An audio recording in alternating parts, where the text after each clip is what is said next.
Hello good afternoon everyone. Karmapath नेपालमा तपाईँहरूलाई स्वागत छ। आज चाहिँ हामी फेरि बारी अवलोकन गर्न आएका छौँ।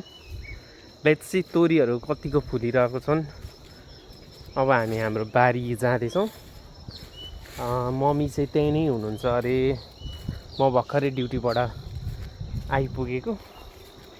म बारी जाँदैछु। पछाडि तपाईँहरूले दृश्यमा देख्न सक्नुहुन्छ, यहाँ तोरी बारीहरू धेरै नै छन्। मम्मी चाहिँ पर हुनुहुन्छ बारीमा, म मम्मीलाई बोलाउँछु। गाइस ओ माई गड, यहाँ हेर्नु है कति राम्रो भ्यू छ। हेर्नु त पछाडि तोरीबारी बबाल छ।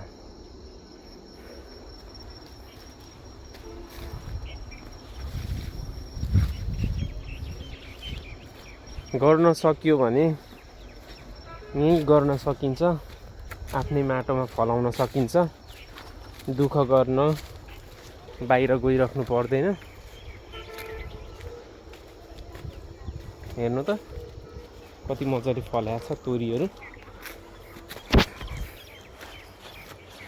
कस्तो राम्रो फुल लागेको छ तोरीको।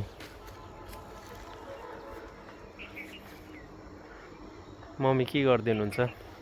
सुपर जामे त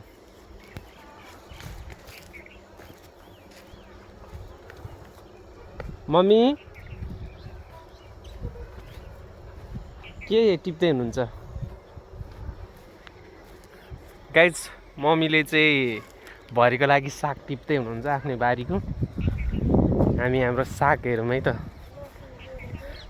लसुन गर्नुभयो अरे। सागको बिरुवा बाक्लो भएछ कि? यहाँ चाइनिज साग र रायो साग थियो। अनि यो चाइनिज साग चाहिँ हटाएर खानुपर्छ सब्जी। रायो साग चाइनिज साग, माई गड। चाइनिज साग फल्दैछ। यता चम्सुर पनि छ, तोरीहरू फल्दैछ।